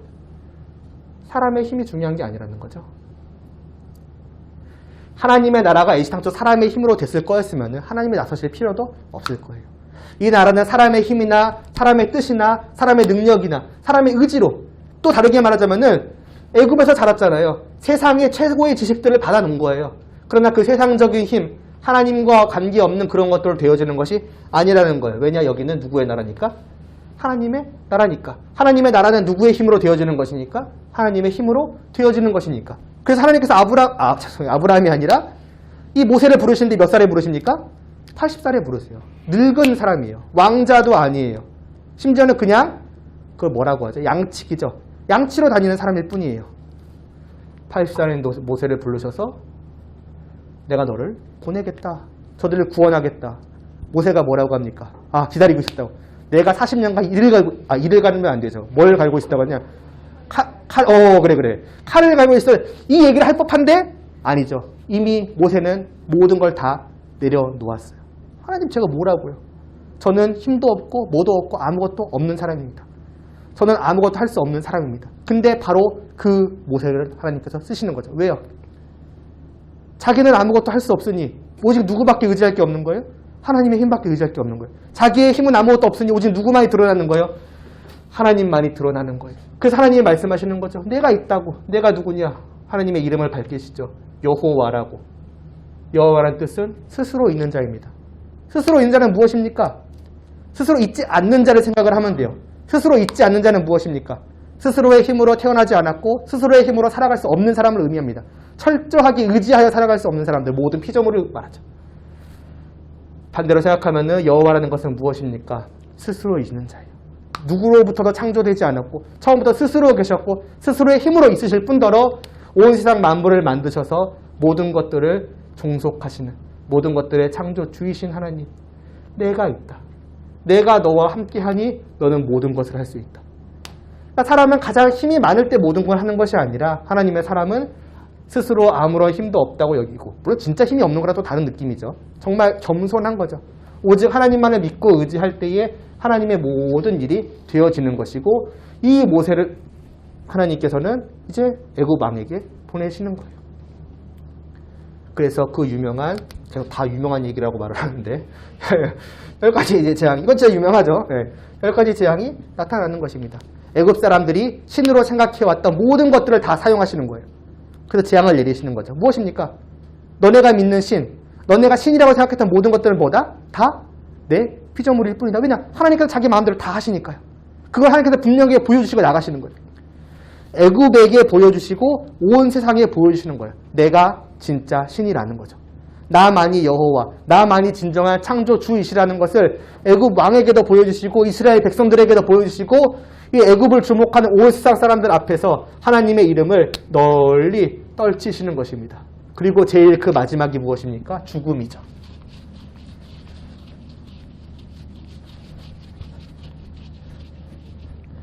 애굽의 모든 장자를 다 치시는 거예요. 죽음. 근데 재밌는 것은 이 심판을 애굽에게만 내렸습니까? 사실은 아니에요. 이 애굽의 재앙을 내린 날 이스라엘 백성들은 하나의 기념일이 되었습니다. 기념일의 이름을 아십니까? 유월절이죠. 유월절이란 말은 무슨 뜻이냐? 유월. 저도 맨 처음에 어렸을 때 6일 요거 말하는 줄 알았거든요. 당장은 지금도 애들한테 말하면 이거 얘기해요. 이게 아니라 넘어간다는 얘기예요. 뭐가 넘어가겠습니까? 요거가. 무슨 뜻입니까? 이 죽음이 본래는 애굽 사람들한테만 내려져야 될 것이 아니라 이들은 물론이거니와 누구에게도 이스라엘 백성들에게도 똑같이 내려져야 된다는 얘기예요. 왜요? 이 죽음은 왜 내려집니까? 죄에 대한 심판인 거예요. 그래서 이들만이 아니라 이스라엘 백성들에게도 내려지는 것이 당연한 거예요. 그러나 하나님께서 말씀하시죠. 너의 문설주에 어린 양의 피를 발라라. 피를 통해서 그 죽음을 면제될 것이다. 그러니까 본래라면은 이스라엘 백성들이든 누구든 상관없이 모든 사람들에게 하나님의 심판이 내려져야 되지만은 하나님께서는 자신의 백성들에게는 그 죽음을 넘어갈 수 있도록 마련해 두신 방도가 있다라고 하는 것이죠. 그것이 무엇이냐? 피다. 그래서 자기가 피를 흘려야 되는데 어린 양의 피를 흘림으로써 그 죽음을 넘어가는 날, 이게 무엇이냐? 유월절이라는 것이고 이 일을 통해서 비로소 이들은 애굽을 떠나게 되는 거예요. 무슨 느낌이냐?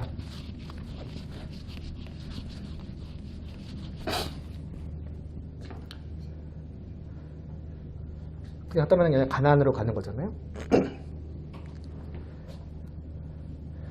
이 과정 속에서 뭐가 있어야 되느냐? 유월이 있어야 된다는 거죠. 다시 말하면은 피, 다시 말하면은 죽음.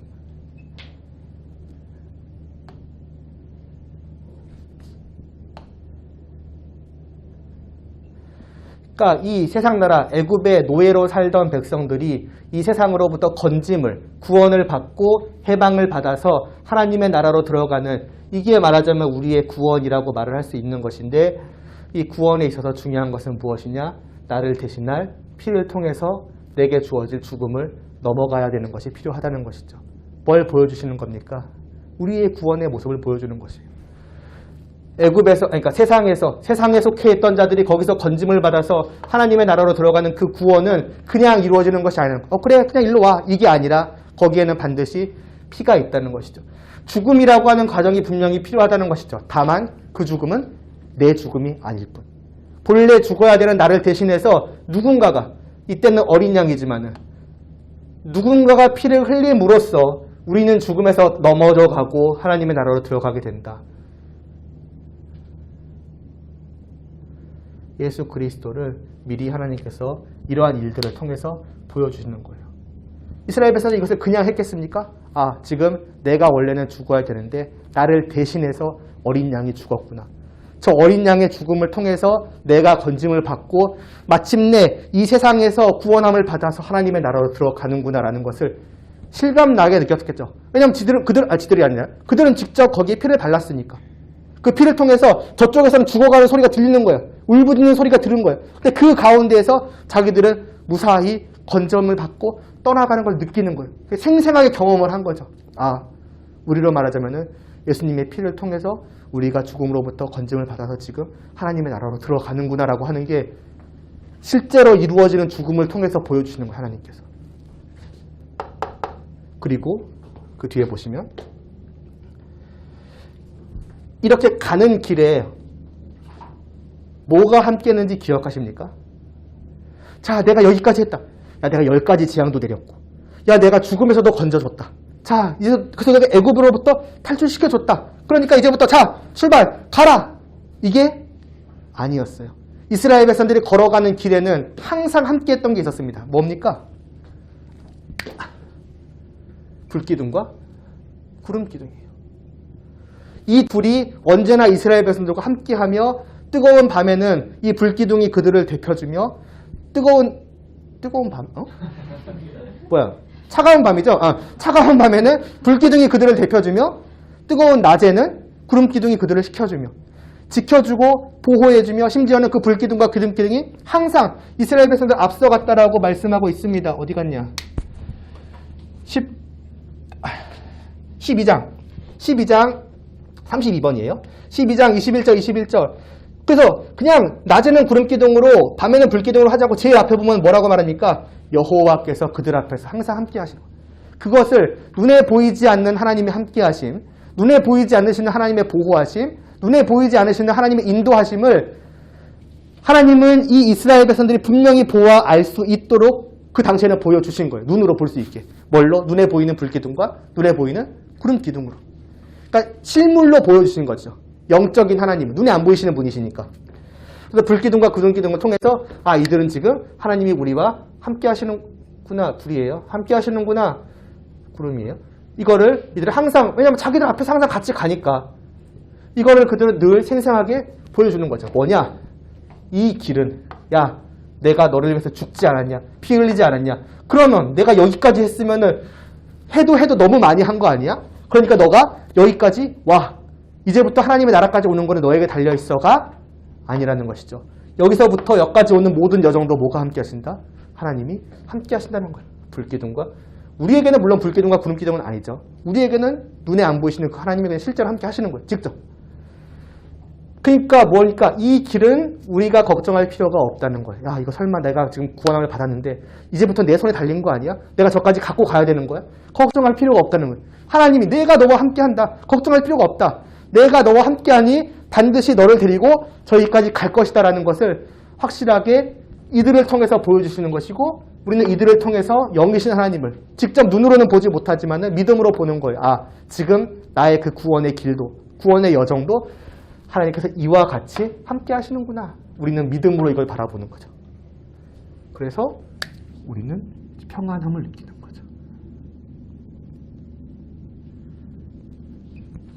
이렇게 갑니다. 그래서 이들은 얼마나 감격하면서 갔겠습니까?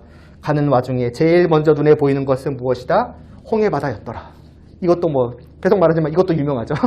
홍해바다가 나타났더라. 앞에는 홍해바다, 뒤에는 애굽의 군대. 자, 지금 이들 옆에는 누가 있습니까? 눈에 보이지 않으시는 하나님은 있지만 눈에 보이는 뭐는 분명히 있어요. 있잖아요.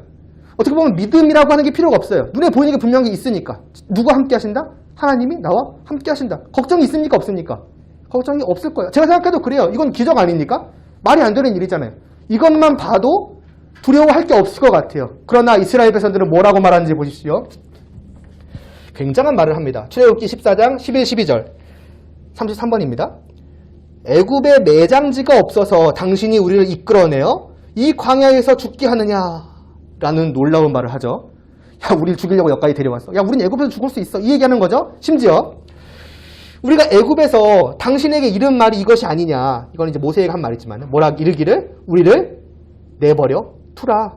우리가 애굽 사람을 섬길 것이라 하지 않더냐. 애굽 사람을 섬기는 것이 광야에서 죽는 것보다 낫겠노라. 지금 이들은 어떤 길을 걸어가고 있는 거예요? 요 길을 걸어가고 있는 거예요. 그런데 이들은 지금 뭐 하는 거예요? 어디 있었겠다? 야, 우리가 말하지 않았냐? 우리는 안 가겠다고. 우리는 여기 있겠다고. 그냥 여기서 죽겠다고. 라는 말을 지금 모세에게, 다르게 말하자면 하나님한테 하고 있는 겁니다.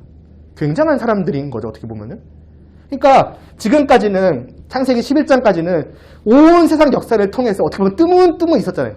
하나님의 은혜를 끊고 하나님이 또 은혜를 베풀어 주시고 또 끊고 또 은혜를 베푸시고 그 일이 어떻게 보면 요렇게 있는 일이었다면 이제 그것이 이스라엘 백성들 하나의 그 역사를 통해서 이렇게 보여주고 있는 거예요. 지금 요 앞에서.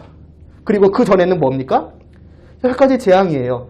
애굽이 쑥대밭이 된 것을 하나님이 하신 것을 본 사람들이에요. 그런데 홍해바다에서 애굽 전체도 아니고 애굽의 그냥 군대가 온 것을 가지고서 지금 이 사람들은 야, 우리가 여기 있겠다고 하지 않냐. 왜 우리를 구원하려느냐 이 얘기에 쉽게 말하면 하나님한테. 그랬더니 모세가 뭐라고 합니까? 모세가 백성에게 이르되 너희는 두려워하지 말고 가만히 서서 여호와께서 오늘 너희를 위하여 행하시는 구원을 보라. 너희가 오늘 본 애굽 사람을 영원히 다시 보지 아니하리라. 이런 이런 이스라엘 백성들의 말에 모세는, 그러니까 하나님이죠. 모세가 하나님이라는 얘기가 아니라요. 하나님께서는 화내지 않으시는 것이죠. 두려워하지 말라고. 내가 너희를 또다시 구원하겠다라고 말씀하시며 홍해를 가르시죠. 그리고 건넙니다. 그 눈앞에서 다시 한번 하나님의 놀라운 기적이, 하나님이 그들을 구원하시는 일이 베풀어지고 그래서 이들은 그 홍해바다를 건넙니다. 그래서 뭐 합니까? 14장 30절 31절 그날에 여호와께서 이같이 이스라엘을 애굽 사람의 손에 구원하심에 이스라엘이 재밌는 말이에요. 여호와께서 애굽 사람들의 행하신 그 큰 능력을 보았으므로 백성이 여호와를 경외하며 여호와와 그의 종 모세를 따르더라. 좋은 말 같지만 웃긴 말이기도 해요. 하나님의 큰 능력을 인제 보았습니까? 아까도 말했지만은 애굽에서도 보았고 여기 오기까지도 불기둥과 구름기둥을 날마다 보았던 사람들이에요. 그런데 그 보았던 건 어디로 다 까먹고 이제 와서 다시 마치 처음 본 사람처럼 야, 우리 하나님이 이런 분이셨어? 야, 말도 안 돼. 야, 이러면 믿어야지. 마치 그러고 있는 것이죠. 좋은 말씀처럼 보이지만 잘 생각하면 굉장히 아이러니한 말씀인 거예요. 이거는. 그러면서 이제 15장 1절이 나오죠. 1절부터 21절 하나님에 대한 찬양이 시작됩니다. 경외하는 하나님, 자기들이 믿는 하나님, 우리 하나님 이렇게 놀라운 분이십니다. 아이러니하지만 어쨌든 지금 상황만 보면 좋은 일이죠. 아, 이 백성들이 드디어 물론 아까는 뭐하고 그때까지는 뭐하고라는 생각이 계속 들지만 어쨌든 지금에라도 이들이 정신을 차리고 하나님을 믿구나. 야, 다행이다. 여기까지만 보고 끝낼게요. 34번 3일 뒤 하나님을 찬양한, 계속 15장이 아직도 15장에서 하나님을 향한 찬양이 끝나고 나서 3일 뒤에 사흘 길을 걸었으나 물을 얻지 못하고 마라에 이르렀으니 그 건물이 써서 마시지 못하겠으므로 그 이름을 마라라 하였더라. 백성이 모세에게 원망하여 이르되 우리가 무엇을 마실까? 그냥 상황만 보면 그럴 수 있을 거라고 생각하죠. 근데 그 상황은 어떤 상황입니까? 10가지 재앙으로부터 시작을 해서 지금까지 모든 일이 있었고 3일 전에는 이들은 홍해바다를 건넌 그 감격이 가시지가 않아가지고 하나님을 찬양했던 사람들이에요. 근데 3일 뒤에 물이 없다고. 물론 힘들고 어려운 게 있죠. 그러나 그들에게는 어려움도 있지만 물이 없는 것도 있지만 누가 계십니까? 하나님이 계시거든요. 심지어 눈에 보이지 않으시니까 하나님은 옆에 항상 뭘 주세요? 불기둥과 구름기둥도 있거든요. 불이 지금 기둥이 있는 거예요. 구름이 기둥이 있는 거예요. 그럼 뭐도 있을 수 있겠습니까? 당연히. 물도 하나님에게 구하면 당연히 주시지 않으시겠습니까? 그런데도 이들은 목말라 죽겠다고. 또 쓴물이 있으니까 이거 어떡하냐고. 이런 거 우리 마실 수 없다고. 당연히 못 마시겠죠. 하나님은 어디다 두냐는 거죠. 그럼에도 불구하고 하나님께서는 뭐 하십니까? 여호와께서 그에게 한 나무를 가리키시니 그가 물에 던지니 물이 달게 되었더라. 36번까지만 할게요. 그래. 야, 물 마시는 거 어렵지. 진짜 그 목마른 고통은 너무 힘들지. 그러나 하나님이 이 은혜를 베풀어 주셨어요. 그랬으면 이제 어떻게 해야 돼요? 그 다음에 이스라엘 백성들이 한 일입니다. 그게 35번. 이스라엘 온 회중이 우리가 애굽 땅에서 고기가 막 곁에 앉아있던 때와 떡을 배불리 먹던 때에 여호와의 손에 죽었더라면 좋았을 것을 너희가 이 광야로 우리를 인도해내어 이 온 회중이 줄여 죽게 하는도다. 하나님을 말하고 있으니까 굉장히 경건한 것처럼 보입니까? 아니죠. 하나님과 모세가 별개입니까? 하나님이 이 모세를 하게 하신 일이에요. 여기까지 구원해 내신 것은 하나님이 하신 일이에요. 그런데 뭐예요? 똑같은 얘기 또 하는 거예요. 우리를 그냥 여기서 죽게 만들지. 왜 우리를 구원해 내서 여기서 힘들게 하느냐라고 또 하나님께 원망하고 있는 것이죠. 그랬더니 하나님께서 이번에도 뭐 하십니까? 고기를 주시는 거죠. 내가 이스라엘 손에 원망함을 들었노라. 고기 주고 떡 주시고. 자, 이제는 됐잖아요. 웬만한 거 다 해봤잖아요. 하나님께 원망할 수 있는 모든 것들 다 해봤잖아요. 다 주시는 거 경험했잖아요. 그럼 이제 어때야 돼요? 36번. 백성이 모세와 다투어 이르되 우리에게 물을 주어 마시게 하라. 당신이 어찌하여 우리를 애굽에서 인도해 내어서 우리와 우리 자녀와 우리 가축이 목말라 죽게 하느냐. 심지어 이때는 이제 직접적으로 말씀합니다. 그들이 여호와를 시험하여 이르기를 여호와께서 우리 중에 계신가 안 계신가 하였음이더라. 하나님 어디 있냐고. 있는 거 맞아? 우리를 여기까지 인도해놓고 우리를 버리는 거야? 이게 이스라엘 백성들인 거예요. 그래서 계속 하나만 하네. 이거 진짜 끝. 이걸로 끝. 이거 진짜 끝이에요. 그래서 이런 이스라엘 백성들에 대한 요약이 그 뒤에 딱 나옵니다. 아예 시편에 말해요. 이렇게. 그들이 광야에서 그에게 반항하며 사막에서 그를 슬프시게 하며 몇 번인가. 그들이 돌이켜 하나님을 거듭 시험하며 이스라엘의 거룩하신 일을 노엽게 하였도다. 그들이 그의 권능의 손을 기억하지 아니하며 대적에게서 그들을 구원하실 날도 기억하지 아니하였더라. 진짜 이럴 수가 없는데, 이럴 수 없을 것 같은데 이들은 거듭 다 까먹는 거예요. 경험하지 않았기 때문이 아니에요. 경험했는데 다음날 까먹고 다음날 까먹는 거예요. 이게 광야에서의 늘 이스라엘 백성들의 한결같은 모습이었더라. 그런 이스라엘 백성들을 향해서 하나님 어떡하시느냐 그 아래 그걸로 끝. 진짜 오직 진짜 끝이에요. 오직 하나님은 긍휼하심으로 죄악을 덮어주시어 멸망시키지 아니하시고 그의 진노를 여러 번 돌이키시며 그의 모든 분을 다 쏟아내지 아니하셨더라. 하나님은 계속 이들을 향해서 은혜요. 이게 짧은 어떻게 보면 그 광야길에서의 이스라엘의 역사, 그리고 하나님의 역사라고 하는 것이죠.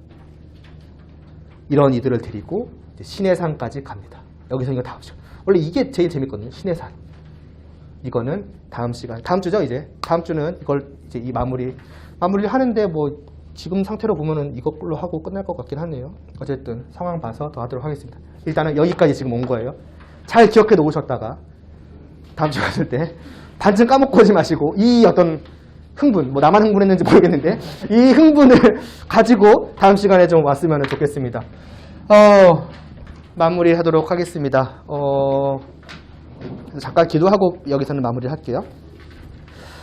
하나님 아버지, 이렇게 잠시 구약의 역사를 짧게나마 돌아보고 있습니다.